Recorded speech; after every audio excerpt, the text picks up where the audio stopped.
새벽에 하나님께서 오늘 우리에게 주신 말씀은 누가복음 9장 1절에서 6절 말씀이 되겠습니다. 누가복음 9장 1절에서 6절 말씀입니다.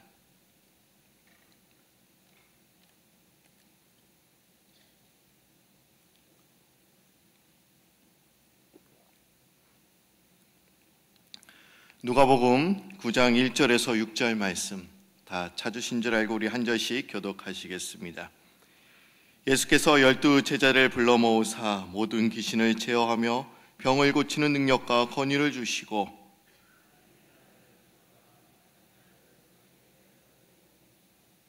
일시대의 여행을 위하여 아무것도 가지지 말라. 지팡이나 배낭이나 양식이나 돈이나 두 벌 옷을 가지지 말며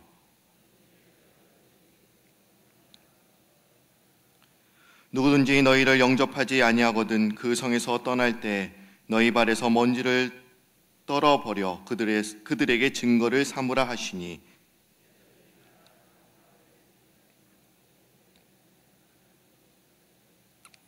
아멘. 이제 무더운 여름이 시작이 되었습니다. 많이 더우시죠?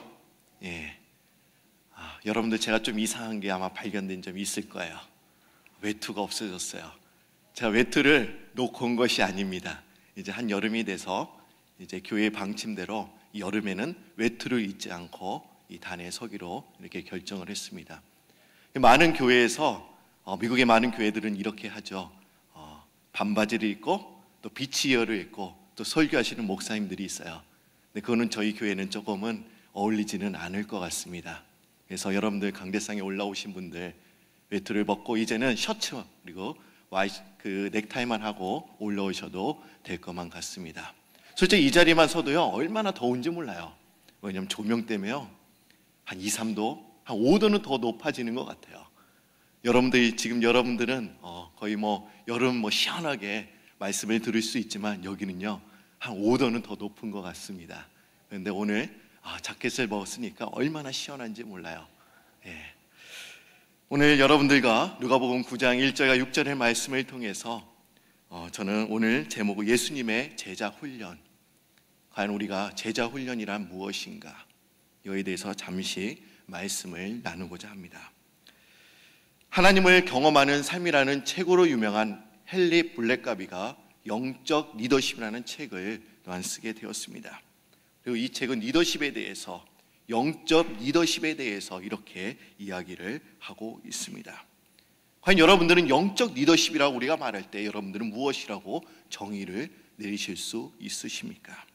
이 헨리 블랙가비는 영적 리더십이란 결국 사람들을 움직여서 하나님의 일을 하도록 하는 것이 영적 리더십이다라고 이야기를 하고 있습니다. 우리가 사람들을 움직여서 하나님의 일을 하도록 하는 것, 하나님을 따르도록 하는 것이 영적 리더십이다 이렇게 이야기를 하고 있는 것입니다. 그리고 실제적으로 발휘하는 영적인 리더는 어떤 사람인가에 대해서 또한 이렇게 이야기를 하고 있습니다. 여러분 과연 영적인 리더 어떤 사람이 영적 리더일까요? 첫째로 실패의 경험이 많은 사람이 리더라라고 이야기를 하고 있습니다. 사람들은 많은 실패의 경험을 가진 사람들을 따른다고 합니다. 고난을 많이 겪은 사람을 신뢰하는 것입니다. 그러기에 오히려 많은 실패와 경험이 또한 신뢰할 수 있는 영적 리더의 조건이 될 수 있다라고 이야기를 하고 있습니다. 또 둘째로 그 리더의 조건은 성령이 함께 하시는 사람이라는 것입니다. 사람의 마음에 움직일 수 있는 것은 성령께서 하시는 거기 때문에 그의 이끌림을 받은 사람이 진정한 리더라고 이야기를 하고 있습니다. 여러분들 과연 이 사람이 리더인가 아닌가 보실 때 이 사람이 성령의 이끌림을 받는 사람인가 이거를 꼭 보셔야 한다는 것입니다. 또한 셋째로 하나님 앞에서 자신의 공동체에 대해서 책임지려고 하는 사람이 리더이다라고 이야기를 하고 있습니다.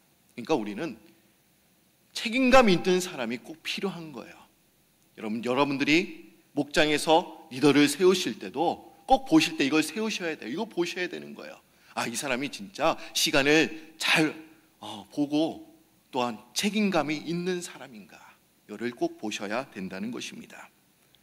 과연 예수님께서 이 땅에 오셔서 하신 사역이 무엇이었습니까?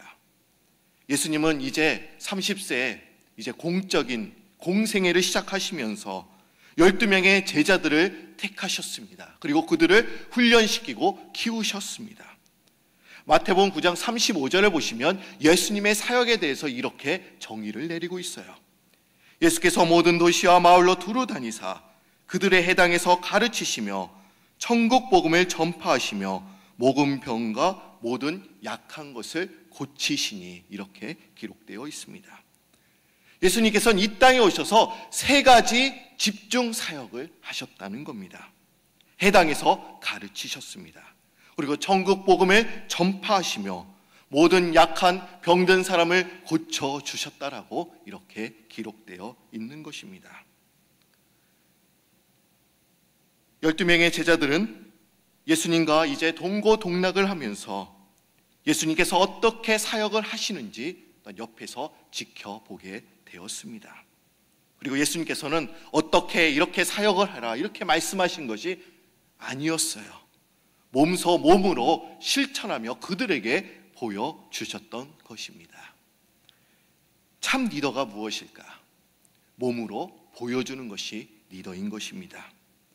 예수님께서는 일찍 일어나셔서 기도하시는 모습을 제자들에게 또한 보여주셨습니다. 그리고 병든 자나 연약한 자를 그냥 지나치지 않으시고 그들에게 항상 필요한 것을 채워주셨습니다. 그리고 그들을 불쌍히 여겨주셨고 그들과 항상 있으셨습니다.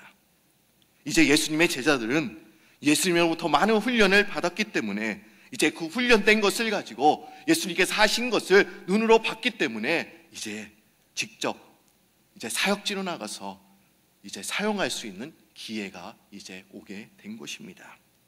오늘 본문 말씀 누가복음 9장 1절과 2절 말씀을 다시 한번 보도록 하겠습니다.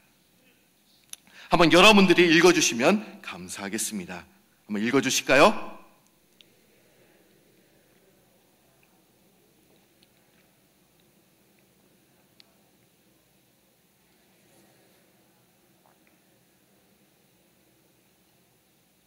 예수님께서는 12제자를 이제 불러 훈련을 시키시고 이제 하나님의 나라 복음을 전파하도록 파송시키는 것을 우리는 볼 수 있습니다. 예수님께서는 전도의 기회가 왔을 때 제자들의 직접 어떻게 전도해야 되는지 몸으로 다 보여주셨습니다. 이론을 알려주신 것이 아니라 몸으로 실천하시면서 어떻게 전도해야 되는지에 대해서 알려주셨습니다. 여러분, 어떻게 전도해야 하는 것입니까? 전도 얘기가 나오면 여러분들 다 머리를 다 내리세요. 좀 부담스럽죠? 저도 이런 경험이 있습니다. 제가 과천교회에 있었던 시절이에요. 10년 전 이야기입니다. 제가 교육전도사, 제가 광성교회도 있었고요. 과천교회도 대형교회입니다. 근데 제가 교육전도사 시절 때 얼마나 많은 훈련을 받았는지 모릅니다. 보통 교육전도사라고 하면은 뭐 일주일에 한 2번 정도 교회 나와서 이렇게 사역하면 되지 않습니까? 근데 이 교회는요, 얼마나 교육전도사도 교회 많이 부르는지 몰라요. 수요일날 저녁 예배도 부릅니다. 금요일날 철야 예배도 있어요. 철야 예배도 나가야 돼요. 또 토요일날은 또 나가서 아이들과 사역을 해야 되니까 또 토요일도 나가야 되고 주일도 나가야 되고 수요일, 금요일, 토요일, 주일 4일 나가야 돼요. 근데 이만하면은 괜찮겠지라고 생각하겠지만 또 월요일 날도 오전에 또 교회에 부릅니다. 그러니까 쉴 시간이 한 번도 없는 거예요. 내가 교육전도사니까 뭐 아무것도 일을 하는 것이 아니라 또 공부도 제가 신학교를 다녔습니다. 그러니까 공부도 해야 되고 또 사역도 해야 되고 교회도 5번 나가야 되고 얼마나 힘이 들었는지 모릅니다. 그런데 이 월요일 아침에 그 교회는 일선 전도대가 모임이 있었습니다. 전도팀 모임이 있었던 것입니다. 그런데 교육자들도 다 모두 참여를 해야 했습니다. 솔직히 전도를 하기 위해서는 어떻습니까? 이론이 필요하지 않습니까? 훈련이 필요하잖아요. 그러니까 저희들에게 뭐 이론이나 훈련을 가르쳐 준 것이 아니라 그냥 1시간 동안 열심히 기도해요. 그러면은 딱 짝을 져줍니다. 2시 짝을 져주고 어느 지역으로 이제 파송시켜요. 제가 베테랑 20년 동안 전도하신 권사님과 짝이 되어서 이제 전도를 하게 되었습니다. 그분은 저에게 이렇게 전도하십시오, 이렇게 말씀하시는 것이 아니었어요. 그냥 저보고 그냥 해보래요. 여러분, 해볼 수 있습니까? 배운 게 없는데? 이럴 때가 제일 어렵습니다. 전도 훈련 받아본 것도 아니고, 그렇다고 전도 경험이 있는 것도 아니고, 또 20년 동안 전도하신 그 베테랑 권사님 앞에 있으니까 무슨 말을 해야 될지 잘 모르겠는 거예요. 여러분, 생각해 보십시오. 저는 교육전도사잖아요. 세상적 얘기로 하면, 속된 말로 하면 쪽팔린 거예요. 뭐라도 얘기해야 되는데. 그래서 저는 신학교에서 배운 거하고 그동안 교회에서 들은 것을 다 총동원 해서 복음을 전했던 기억이 있습니다. 제가 한 사람에게 복음을 전한 후에 이제 권사님은 저에게 전도할 때는 이렇게 하십시오, 간단하게 설명을 해주시고서 다음부터는 자신이 직접 전도하는 모습을 잘 보라고 저에게 이렇게 말씀해 주셨습니다. 제가 그분을 보니까 그분은 20년 동안 전도만 하신 분이셨습니다. 얼마나 전도를 잘 하시던지 노하우가 다 깔려 있는 거예요. 그 아파트를 제가 전도를 하게 되었는데, 이 아파트 전도는요 참 힘듭니다. 우리가 미국 아파트하고 한국 아파트는 좀 다르잖아요. 15층 고층 건물이에요. 근데 이 고층 건물 1층에 들어 순간 경비원이 딱 막아섭니다. 그리고 못 가게 해요. 뭐 때문에 들어가냐. 이럴 때는 어떻게 해야 되죠? 경비원과 먼저 친해져야 되잖아요. 이상하게 들어가는 것마다 그냥 다 들어가는 거예요. 무사 통과예요. 보니까 벌써 이 권사님은 20년 동안 전도하시면서 이 경비원과 벌써 다 친해진 거예요. 노비를 했던 겁니다. 근데 저는 그분에게 전도의 어떤 이론을 배운 것은 아니었습니다. 그러나 그분의 전도하는 모습을 보면서 저는 귀한 경험을 얻게 되었습니다. 오늘 말씀에는 우리가 훈련을 통해 우리가 전도나 주님의 사역을 감당할 수 있다라고 우리는 생각할 수 있습니다. 맞습니다. 좋은 리더를 통해, 영적인 리더를 통해 교육을 받고 훈련을 받고 우리는 선교지나 사역지에 나가서 주님의 일을 감당할 수가 있습니다. 그러나 오늘 본문 말씀에는 훈련 가지고는 부족하다라고 이야기를 하고 있습니다. 우리는 훈련만 잘 받으면 어디든지 나가서 우리가 주님의 일을 감당할 수 있다고 생각하지만, 오늘 본문 말씀에는 그 훈련만 가지고는 부족하다라고 이야기를 하고 있는 것입니다. 오늘 본문 말씀 누가복음 9장 1절 말씀을 다시 한번 보시면, 예수께서는 12제자를 불러 모으사 모든 귀신을 제어하며 병을 고치는 능력과 권위를 주시고, 이렇게 기록되어 있습니다. 1절 말씀은 너무나 간단합니다. 그러나 이 구절을 자세히 들여다보면 이런 내용들이 첨가되어 있다는 것을 우리는 알 수 있습니다. 예수께서 12제자를 불러 모으사 곧바로 그들을 파송시킨 것이 아니었습니다. 그들을 불러 모으사 훈련을 시키셨습니다. 그리고 훈련을 잘 시키신 후에 제자들을 파송시킬 때 모든 귀신을 제어하며 병을 고치는 능력과 권위를 주신 것을 우리는 알 수 있습니다. 우리는 훈련만 잘 받으면 주님의 일을 잘 감당할 수 있다고 우리는 생각합니다. 그러나 그렇지 않습니다.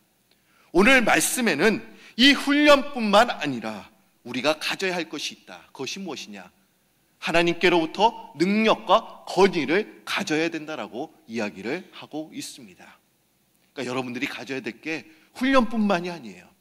내가 하나님으로부터 능력을 또한 받아야 합니다. 모세는 40년간 궁중에서 훈련을 받았습니다. 그리고 애굽인을 죽인 또한 이 모세는 미디안 광야에서 40인 동안 또한 훈련을 받게 되었습니다. 애굽인의 왕자로, 또한 미디안의 양치기로 완전 상반된 훈련을 또한 80년 동안 받게 된 것입니다. 위도 경험해보고 아래 밑바닥도 경험해본 사람이 이 모세였습니다. 분명 이런 사람이 리더의 자격이 있는 것이죠. 네, 여러분, 모세가 이런 훈련을 받았다고 해서 하나님께서 이 사람을 쓰셨습니까? 이 사람이 분명 이런 훈련을 받아서 이스라엘 지도자가 된 것입니까? 아닙니다. 그는 하나님의 능력을 받았기 때문에 이스라엘의 지도자가 될 수 있었던 것입니다. 하나님께서는 모세에게 또한 이렇게 말씀을 하시지 않으셨습니까? 스스로 있는 자가 나를 너희에게 보내셨다 하라. 이스라엘 백성들에 이렇게 말하라고 한 거예요. 스스로 있는 자가 나를 너에게 보냈다. 여러분, 이 모세는 80년간 훈련뿐만 아니라 하나님의 능력을 받았기 때문에 이스라엘 백성들을 이끌 수 있는 지도자가 될 수 있었던 것입니다. 또 모세가 손에 들고 있었던 것이 무엇이었습니까? 지팡이였습니다. 그런데 우리는 그냥 지팡이라고 생각을 합니다. 그러나 성경에 보면 이거를 그냥 지팡이라고 하지 말하고 있지 않습니다. 이 지팡이를 하나님의 지팡이라고 이야기를 하고 있습니다. 하나님께 능력을 받은 것입니다. 이제 우리 프라미스 항공모함이 출항하기 위해서 준비하고 있습니다. 우리 2월 3월에는 우리 프라미스호가 중남미로 향했습니다. 이제 8월부터는 뱃머리를 이제는 아시아로 우리가 이제 돌리며 이제 출항을 하기 위해서 준비하고 있어요. 여러분, 우리에게 필요한 것이 무엇이라고 생각하십니까? 우리가 기도하는 거 필요해요. 훈련이 필요합니다. 또 이스라엘 팀 또 연습하는 거 필요합니다. 그러나 우리에게 더 중요한 것이 무엇이냐면 하나님의 능력과 권세를 가지고 우리가 나아갈 때 선교지에서 놀라운 일이 일어나게 되는 줄 믿습니다. 오늘날 우리 주위에는 하나님께 능력과 권세를 구하기보다는 사람의 후광을 통해서 사역자로서 인정을 받으려고 하는 사람들이 너무나 많이 있습니다. 하나님께 능력을 구해야 되는데 사람 줄만 타는 사람들이 있다라는 것입니다. 뿐만 아니라 하나님이 주신 은사를 마치 인간의 훈련이나 연습을 통해 얻을 수 있다고 또한 가르치는 분들이 있습니다. 또 심지어는 자신이 성령의 능력을 주는 것처럼 선전하는 사람들도 있습니다. 여러분, 자신의 성령의 능력이 있다 이런 사람들 믿지 마십시오. 제가 보니까 식당에 보니까 자신의 성령의 능력이 있다고 그렇게 광고지를 돌리는 사람들이 있더라고요. 그럼 이것은 잘못된 것입니다. 근데 오늘 본문에서 예수님께서 제자들에게 어떠한 방식으로 그의 능력과 권세를 주셨을까? 우리가 이런 질문을 던질 수가 있습니다. 어떤 방법으로 하나님의 능력과 권세를 주셨을까요? 근데 본문에서는 이에 대해서는 언급하고 있지는 않습니다. 우리 누가복음 9장 1절 말씀 다시 한번 보도록 하겠습니다. 제가 9장 1절 지금 3번 읽어요. 여러분 잊어버리지 않을 것 같아요. 한번 여러분들 다시 한번 우리 한 목소리로 읽어보도록 하겠습니다. 예수께서 12 제자를 불러 모으사 모든 귀신을 제어하며 병을 고치는 능력과 권위를 주시고. 우리가 이 본문의 능력과 보십시오, 권위, 이 앞에 귀신을 제어하며 병을 고치는 이라는 수식구를 통해서 우리는 어느 정도 어떤 방식으로 우리가 주님의 능력과 권세를 받을 수 있는가 우리가 유추해 볼 수가 있습니다. 근데 이 누가복음 오늘 우리가 9장을 읽었지만 이 앞장 8장을 보면 이런 이야기가 있어요.